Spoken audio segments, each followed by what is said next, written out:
تو اس کے بعد دوسرا جو میں نے جو اصول میں آپ کو رکھا ہے وہ ہے اسلام نظریہ کائنات کا. میں نے یہ کہا ہے کہ جو ہمارے جو سنی شیعہ ماتریدیہ یا معتزلہ یا جو بھی جتنی بھی تھیولوجیز ہیں، جتنے بھی علم العقائد ہیں ہمارے جو جن میں عقائد تشکیل دیے گئے ہیں، ان سب میں جو تصور کائنات ملحوظ رکھا گیا ہے وہ یہ ہے کہ اللہ خالق ہے، ساری کائنات مخلوق ہے. یعنی خالق اور مخلوق، ایٹرنل اور کانٹینجنٹ، یہ دو اصطلاحات میں سارا کچھ بیان کیا گیا ہے. جبکہ قرآن پاک جو ہے وہ اب اسی مسئلے اسی نظریہ کائنات کی وجہ سے یہ مسئلہ پیدا ہوا کہ جی قرآن پاک جو ہے وہ پھر ایک فرقے معتزلہ نے کہا کہ قرآن پاک مخلوق ہے، اشاعرہ نے کہا قرآن پاک غیر مخلوق ہے. قرآن پاک کو غیر مخلوق ثابت کرنے کے لیے انہوں نے یہ ثابت کیا کہ قرآن پاک ہمیشہ سے اللہ تعالیٰ کے ساتھ ہے، اللہ تعالیٰ کسی صفت کے اندر تھا. اس طرح یہ ایک قیاس آئی اور خیر اس قرآنی بات جو تھی وہ آئی. اللہ تعالیٰ نے قرآن پاک میں یہ جو نظریہ کائنات دیا ہے وہ یہ ہے کہ اللہ تعالیٰ خود سنگولرلی یونیک ہے، لیسا کمثلہ شیء ہے، وہ ایبسولوٹلی ٹرانسینڈنٹ ہے. ہر کسی بھی انالوجی سے، کسی بھی مماثلت سے، کسی بھی تقابل سے، اپنے ما سوا کسی بھی شے سے. تو جب اللہ تعالیٰ کسی بھی انالوجی سے مماثلت سے پاک ہے تو پھر جو کچھ ادر دین گاڈ ہے اس کے بارے میں اللہ نے فرمایا یہ ہے کہ لاہ الخلق والامر، خلق بھی اسی کا ہے، امر بھی اسی کا ہے. جیسے اس نے فرمایا کہ ہم نے آسمانوں کو تخلیق کیا اور آسمان ہمارے امر سے قائم ہے، یہ فرمایا گیا قرآن پاک میں. اور جب آسمان، اسی طرح یہ بھی فرمایا کہ اس کا مطلب ہے کہ ایک تو آسمان ہے جو تخلیق کیا گیا ہے، ایک اللہ کا امر ہے جو ان کو قائم رکھے ہوئے، اور یہ بھی فرمایا کہ اللہ کا امر نازل ہوتا رہتا ہے. تو اس کا مطلب ہے کہ اللہ کا امر کوئی چیز ہے جو اس کی خلق میں نازل ہوتی رہتی ہے. اسی طرح یہ بھی فرمایا قرآن پاک میں کہ جب میں آدم کو بنا سنوار لوں اور اس میں اپنی روح میں سے پھونک دوں، تو اس کے آگے سجدے میں گر جانا. تب روح جو ہے یعنی خلق آدم کو بنا سنوار لوں، یہ تخلیق ہے، اور اس میں روح کو پھونکا گیا ہے، انسٹال کیا گیا ہے، انسٹل کیا گیا ہے. اسی طرح اللہ کا امر جو ہے وہ نازل ہوتا ہے، صادر نازل ہوتا ہے. تخلیق اس کے لیے قرآن پاک کے لیے اللہ نے فرمایا کہ ہم نے قرآن پاک کو نازل کیا ہے، یہ نہیں فرمایا کہ ہم نے قرآن پاک کو تخلیق کیا ہے. تو یہ جو قرآنی نظریہ کائنات ہے اس کے مطابق اللہ تعالیٰ تو ہر شے سے ماورا ہے، کسی بھی تشبیہ سے، کسی بھی مماثلت سے، اور جو کچھ ہے اللہ تعالیٰ سے اوریجنیٹ ہوا ہے، جس کو اللہ نے اپنے ارادے سے اور اپنے امر سے کون سے اوریجنیٹ کیا ہے، وہ یا اللہ کے امر کی کیٹیگری سے تعلق رکھتا ہے یا اللہ کے خلق کی کیٹیگری سے تعلق رکھتا ہے. روح جو ہے وہ اللہ کے امر کی کیٹیگری سے تعلق رکھتی ہے. مثلا جو قرآن پاک ہے یہ اللہ کے امر کی کیٹیگری سے تعلق رکھتا ہے. اسی طرح میں نے آگے جا کے میں آپ کے سامنے رکھوں گا کہ جو ساری کائنات کے اندر اللہ نے ہر شے کے اندر جو ایک نیچر رکھی ہے، یہ نیچر اللہ کے امر کی کیٹیگری سے تعلق رکھتی ہے. شے خلق ہے، جو نیچر اللہ نے فطرت اسے عطا کی ہے، جو اسے دوسری چیزوں سے ممیز کرتی ہے، وہ اللہ کے امر کی کیٹیگری سے تعلق رکھتی ہے. اور جو لاز آف نیچر ہے یہ اللہ کے امر کی کیٹیگری سے تعلق رکھتے ہیں. اور جب آپ کائنات کو سٹڈی کر کے اس میں سے لاز آف نیچر کو سٹڈی کرتے ہیں تو وہ آپ اللہ کے امر کو سٹڈی کرنے کی کوشش کر رہے ہوتے ہیں. لیکن یہ بات یاد رکھنی چاہیے کہ نہ اللہ کی خلق اور نہ اللہ کا عمل، ان میں دونوں میں سے کوئی بھی اللہ کی الوہیت میں شریک نہیں۔ یہ دونوں کیٹیگریز اوریجنیٹڈ ہیں، یہ ٹائم بھی، یہ اسپیس بھی، یہ سب اوریجنیٹڈ کیٹیگریز ہیں، یا خلق کی کیٹیگری میں ہے یا عمل کی کیٹیگری میں ہے، اور آپس میں دونوں اللہ نے اس طرح بنایا ہے کہ خلق، امر جو ہے وہ خلق کو ریگولیٹ کرتا ہے، خلق کے سارے فنکشنز امر کی وجہ سے ایکٹیو ہوتے ہیں۔ تو یہ سارے ہماری جتنی بھی تھیولوجی ہے، ہمارے سارے جو عقائد ہیں، جو تمام فرقوں کے، ان سب میں جو نظریہ کائنات ہے ملحوظ رکھا گیا ہے وہ یہ ہے کہ اللہ خالق ہے، باقی ہر شے مخلوق ہے، اور امر کو ایک اوریجنیٹڈ کیٹیگری کے طور پہ تسلیم نہیں کیا گیا، حالانکہ بہت کلیئرلی اللہ فرما رہا ہے کہ یہ آسمان اللہ کے امر سے قائم ہے۔ اس کی وجہ سے روح کے بارے میں اور جو چیزوں کی فطرت ہے ان کے بارے میں بہت بڑا کنفیوژن ہے۔ اس کے بعد اگلا جو ایک جو ہے وہ ہے کہ خدا، یہ جو کاسمولوجی جس کو ہم کہتے ہیں، کائنات کے بارے میں، کائنات کی فطرت کے بارے میں جو تصور، خدا اور کائنات کے تعلق کے بارے میں جو تصور ہماری تفسیر قرآن پاک کی تفسیروں میں اور ہمارے تمام ریلیجس ڈسکورس میں جو ملحوظ رکھا گیا ہے وہ یہ ہے کہ کائنات جو ہے وہ اس کی اپنی صرف خاص طور پہ جو ہمارے عشائرہ مکتبہ فکر ہے، جن کی الہیات تشکیل کی گئی الہیات سنی میجورٹی تمام کی بہت بڑی اکثریت جس کو فالو کر رہی ہے، ان کے ہاں یہ عقیدہ، عشائرہ نے یہ عقیدہ دیا کہ کائنات جو ہے یہ ایک اس کی کوئی آبجیکٹو یعنی معروضی طور پہ یہ حقیقی نہیں ہے، اس کی حیثیت صرف اتنی ہے کہ اللہ انتہائی چھوٹے لمحے کے انتہائی چھوٹے ایک وقت میں اللہ تعالیٰ کائنات کو تخلیق کرتا ہے، اور پھر اتنے ہی سمال ٹائم کے اندر وہ ایگزسٹ کر کے وہ ختم ہو جاتی ہے، اور اللہ تعالیٰ دوبارہ اس کو وجود میں لاتا ہے اسی اسمالسٹ پیریڈ آف ٹائم کے لیے، وہ پھر وجود میں آتی ہے اور پھر اللہ تعالیٰ اس کو وجود میں لاتا ہے۔ اس طرح کائنات کی کوئی معروضی حیثیت نہیں ہے۔ جب کائنات کی کوئی معروضی حیثیت نہیں ہے تو پھر اس میں اسی طرح ان کا یہ بھی نظریہ شاعرہ نے جو ہم جن کے نظریات کو، جن کے تشکیل کیے ہوئے عقائد کو ہم فالو کر رہے ہیں، وہ یہ ہے کہ اس طرح انہوں نے پوری کائنات کو ایک معجزہ بنا دیا ہے۔ کسی شے کی کوئی فطرت نہیں، کسی شے کی کوئی نیچر نہیں ہے۔ اللہ تعالیٰ چونکہ ہر سمال کیا ہوتا ہے جی، ایک بہت ہی سمالسٹ انسٹنٹ آف ٹائم کے لیے اس کو کریٹ کرتا ہے، اور اتنے ہی سمالسٹ انسٹنٹ آف ٹائم کے لیے وہ قائم رہتی ہے اور مٹ جاتی ہے۔ تو اس کی نہ کوئی فطرت ہے، نہ وہ آپس میں یہ چیزیں جو آپس میں انٹر لنک بھی نہیں ہیں، اور جو تبدیلی آتی ہے وہ کسی لاز آف نیچر کا نتیجہ نہیں ہوتی۔ اللہ تعالیٰ اگلے لمحے میں جب تخلیق کرتا ہے تو جس چیزوں کو میں جس طرح کی، جس درجے کی تبدیلی وہ اپنے علم سے لانا چاہتا ہے، اس کو اس کیفیت میں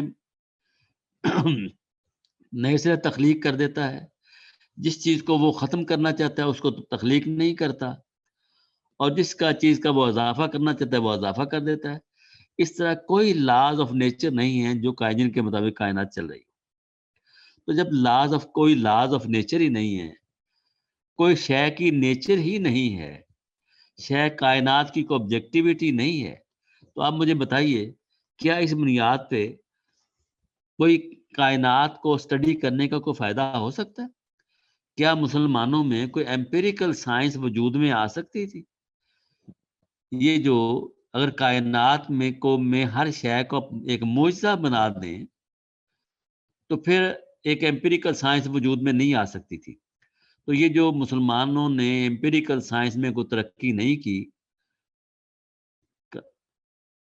تو اس کی بنیادی وجہ یہ نظریہ کائنات ہے جو اشارہ نے ہمیں دیا.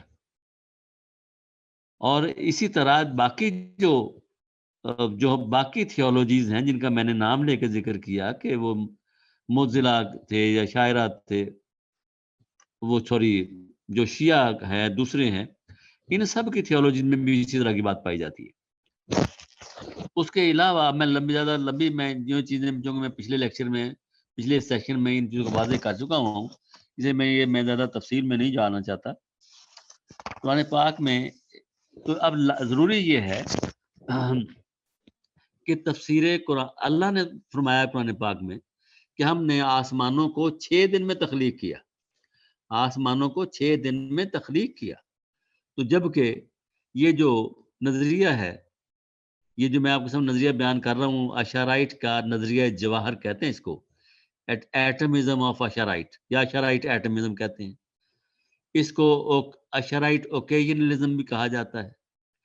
تو یہ نظریہ جو ہے، اب اللہ تعالیٰ مجھے یہ بتائیے کہ اللہ تعالیٰ نے فرمایا کہ ہم نے آسمانوں کو 6 دن میں تخلیق کیا، اور یہ بھی فرمایا کہ ہم نے 7 آسمان تخلیق کیے. تو اب اگر 6 دن میں تخلیق کیا، اگر 7 آسمان تخلیق کیے، اگر اللہ تعالیٰ نے آسمان تخلیق کیے اور اللہ کے امر سے وہ قائم ہیں، تو یہ جو اشاعرہ کا نظریہ ہے یہ کہاں سٹینڈ کرتا ہے، جو کائنات کو کوئی آبجیکٹیو ریئلٹی کے طور پہ ماننے کے لیے تیار ہی نہیں ہے، جو یہ سمجھتا ہے کہ ایک انسٹنٹ کے لیے وجود میں آتی ہے اور پھر مٹ جاتی ہے اور نئے سرے سے قائم ہوتی ہے. اور جس کے بارے میں یہ جو امام غزالی صاحب یہ کہتے ہیں کہ یہ جو لا آف کازیشن ہے، یہ جو اشاعرہ مکتب فکر ہے، یہ لا آف کازیشن سے انکار کرتا ہے. یہ کہتا ہے کوئی شے، کسی شے کی کوئی کاز نہیں ہوتی. جب اللہ تعالیٰ ہی ہر شے کو وجود میں لاتا ہے اور مٹاتا ہے اور اشیاء کا آپس میں کوئی لنک بھی نہیں ہے، تو پھر لا آف نیچر کیسے ہو سکتا ہے؟ آپ کو یاد ہوگا کہ امام غزالی صاحب نے اپنی کتاب تحفۃ الفلاسفہ میں جو لا آف کازیشن کا جو نظریہ دیا ہے وہ یہ ہے کہ یہ اشیاء یہ ایک نفسیاتی ایک کاز اور ایفیکٹ میں جو تعلق ہے یہ نفسیاتی نوعیت کا ہے، یہ ایمپیریکل نوعیت کا نہیں ہے. ہم چیزوں کو ہوتا ہوا دیکھتے ہیں ایک ساتھ اور بار بار ایسے ہی ہوتا دیکھتے ہیں، تو ہمارے ذہن میں ہم ایک تصور بن جاتا ہے کہ یہ آپس میں انٹر لنک ہیں، یہ واقعہ ہوگا تو دوسرا فلاں بھی ہوگا. تو یہ میں آگے چلتا ہوں. تو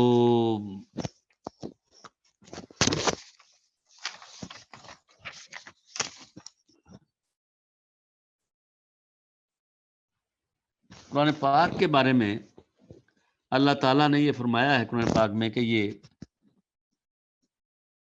free of doubt and contradiction ہے. قرآن پاک میں نہ شک ہے نہ تضاد ہے، یہ شک سے بھی پاک ہے، تضاد سے بھی پاک ہے. اللہ تعالیٰ نے اس قرآن پاک کے بارے میں فرمایا یہ ہے کہ اس میں کوئی شک نہیں ہے. اس طرح فرمایا یہ ہے کہ اس میں کوئی کجی نہیں ہے، یعنی اس میں کوئی انکنسسٹنسی نہیں ہے.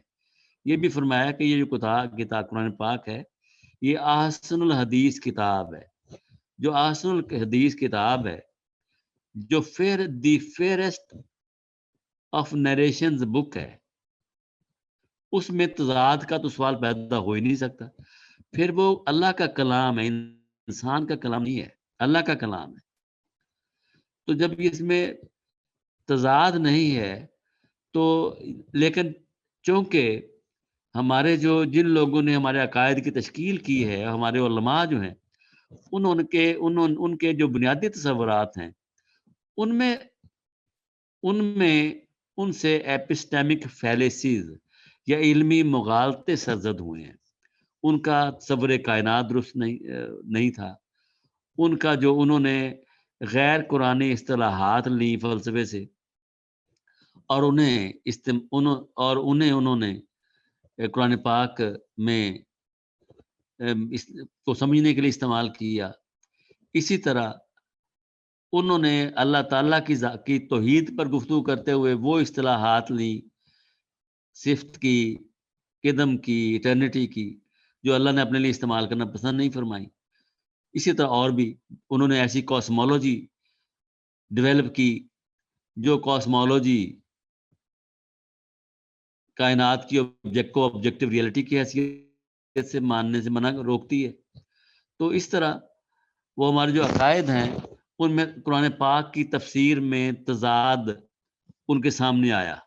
جب آپ اس غلط اصطلاحات میں قرآن پاک کی تفسیر کریں گے، قرآنی اصولوں کے مطابق نہیں کریں گے، تو پھر تضادات سامنے آئیں گے. جب تضادات سامنے آئے تو تضادات کا یہ نتیجہ یہ ہوا کہ حل یہ نکالا گیا کہ قرآن پاک کی بعض آیات کو ناسخ قرار دیا گیا، بعض کو منسوخ قرار دیا گیا. یہ کہا گیا کہ قرآن پاک کی بعض آیات میں جو احکام بیان کیے گئے ہیں وہ احکام جو ہیں وہ کچھ اور احکام ہیں جن سے کنٹراڈکٹ کرتے ہیں. لہذا ان میں سے جو بعد میں احکام نازل ہوئے وہ پہلے والے احکام کے ناسخ ہیں، اور جو پہلے احکام ہیں وہ منسوخ ہیں، لیکن وہ آیات قرآن پاک کے اندر موجود ہیں. تو یہ ایک حل نکالا گیا، اور یہ حل آج تک قائم ہے. پورے عالم اسلام کے تمام فرقے جو ہیں، اور ان میں شیعہ بھی شامل ہیں، وہ تمام فرقے اور تمام تھیولوجیز جو ہیں ان میں ناسخ اور منسوخ کا عقیدہ چلا آ رہا ہے. جبکہ اللہ تعالیٰ نے فرمایا یہ ہے، تو یہ لازم ہے جب جو بندہ قرآن پاک کی تفسیر کرنے کے لیے بیٹھے وہ اس ایمان کے ساتھ بیٹھے کہ قرآن پاک شک سے پاک ہے، تضاد سے پاک ہے. اور اگر کسی جگہ پہ کوئی تضاد سامنے آ رہا ہے جس کا حل اس کے پاس نہیں ہے، تو اللہ نے فرمایا کہ فوق کل ذی علم علیم، ہر علم والے سے اوپر ایک علم والا ہے. یہ بھی فرمایا کہ ذکر سے سوال کرو اگر تمہیں علم نہ ہو. تو ذکر کا لفظ قرآن پاک کے لیے استعمال ہوا ہے. یعنی کوئی زمانہ خالی نہیں ہوگا جس میں قرآن پاک کا بڑا فہم رکھنے والا موجود نہ ہو. تو کسی ایسے شخص کو تلاش کرو جو قرآن پاک کا بڑا فہم رکھتا ہو، تاکہ آپ اس تضاد کا حل تلاش کر سکیں. لیکن اس کی بجائے کیا کیا گیا؟ اس کی بجائے یہ کیا گیا کہ ناسخ اور منسوخ کے نام پر ایک عقیدہ بدلے کر لیا گیا کہ قرآن پاک کی کچھ جو ہیں وہ آیات ناسخ ہیں، کچھ منسوخ ہیں، اور اس کی وجہ سے مزید الجھاؤ پیدا ہوئے. اب ایک کسی نے 500 آیات کو ناسخ منسوخ قرار دیا، کسی نے 20 کو قرار دیا، اور کسی نے 5 کو قرار دیا. اور اب بھی یہ روایات اسی طرح چلتی چلی جا رہی ہیں، اور اس کو ایک ہماری ایمانیات کا حصہ سمجھا جاتا ہے کہ ہم یہ تسلیم کریں گے قرآن. تو جب اس قسم کے عقائد کے ساتھ قرآن پاک کی تفسیر کی جائے گی تو کیسے ہم صحیح تفسیر بیان کر سکتے ہیں، اور کیسے ہم اپنے عقائد کی صحیح تشکیل بیان کر سکتے ہیں. اگر آپ چاہتے ہیں کہ ہماری ویڈیو بر وقت آپ تک پہنچ جائیں تو ہمارے چینل کو سبسکرائب کر کے بیل آئیکن کے بٹن کو دبا دیں، اور ہمیں لائک اور شیئر بھی کر لیں. Thank you.